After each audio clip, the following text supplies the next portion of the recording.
very fit, played sport. He was a plumber, so he was always very active, never sick. And he was just a fine young man. You know, he was only 23. We went to the reception area and they just took a few details. Dr. Bailey wasn't there, but he was to see him later. To my knowledge, there was no form signed, no consent for treatment, and they just said, fine, you know, you leave him here, and there's no visitors allowed for about 10 days to 2 weeks. And I was, you know, a little bit amazed at that, and I just said, well, I'll be back to see him soon, and I'll ring you in the morning. And that's where I left Graham. I went to the hospital during the time I thought would be visiting hours, 7 to 8. He was already quite heavily sedated. I guess the alarm bells were starting to ring.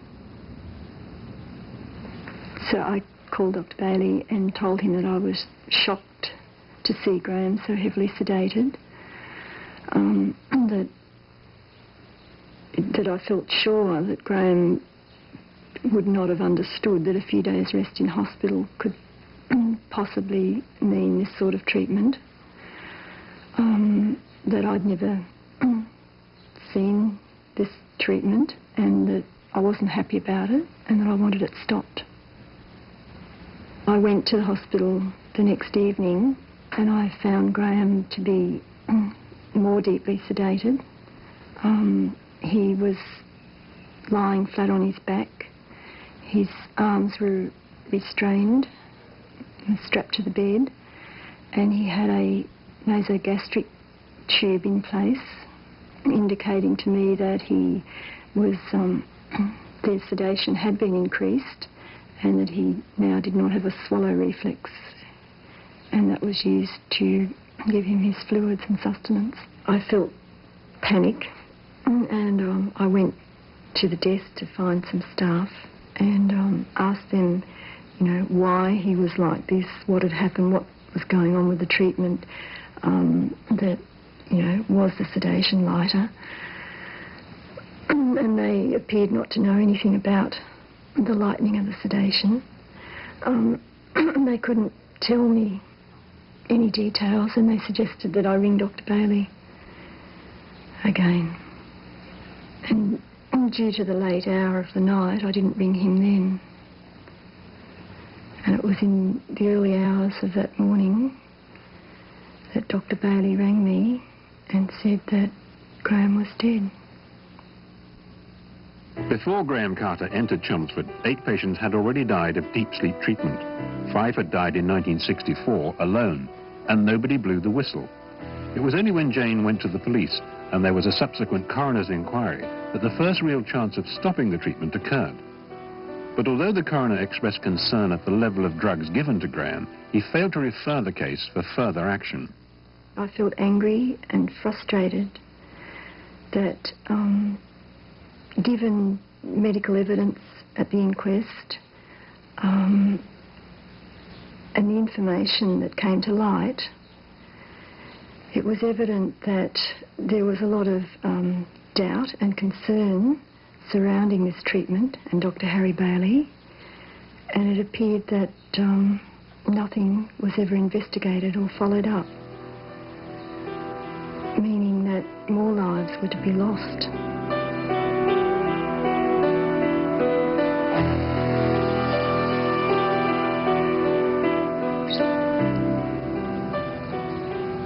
Some happier times? Yeah, they were the good times then. They were the good days. That was the official opening of the club, remember? Yeah. With the mayor. Yeah, Boys Club, Road Club, Happy said the supervisor.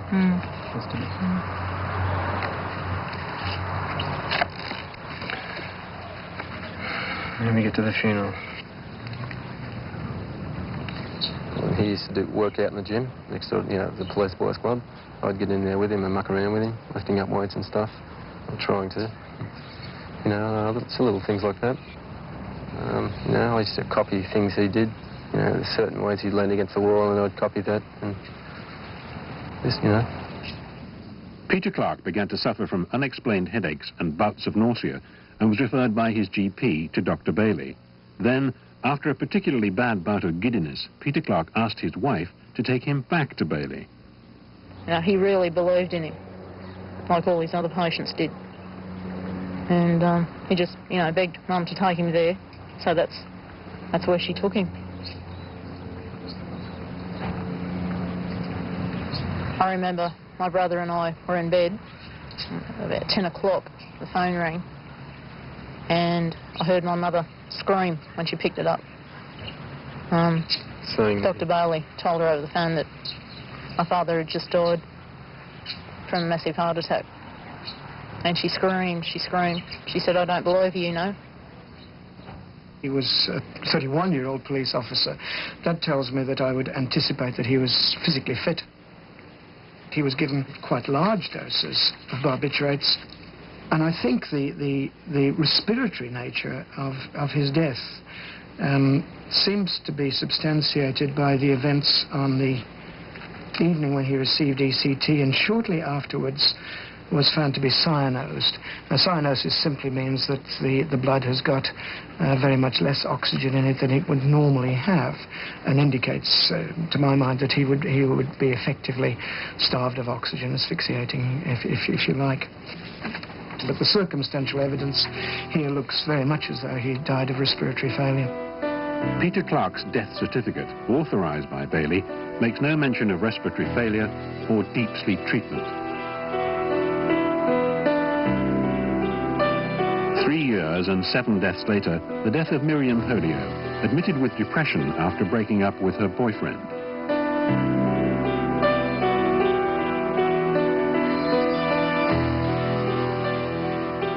Miriam was a very healthy, physically healthy 26-year-old young woman.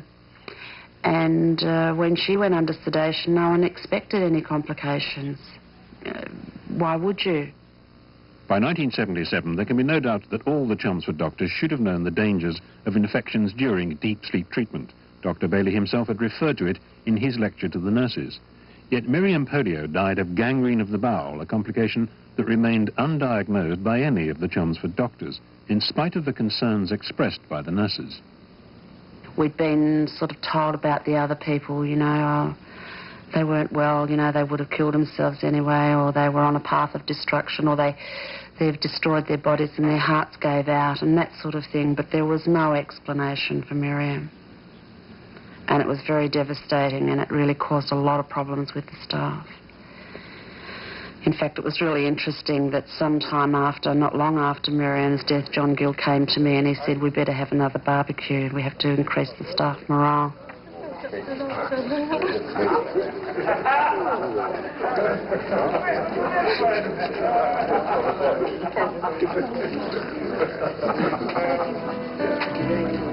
6 weeks after Miriam Polio died, Dr. Gill's patient John Adams, a 25-year-old drug addict, died after undergoing a particularly heavy version of the deep sleep regime.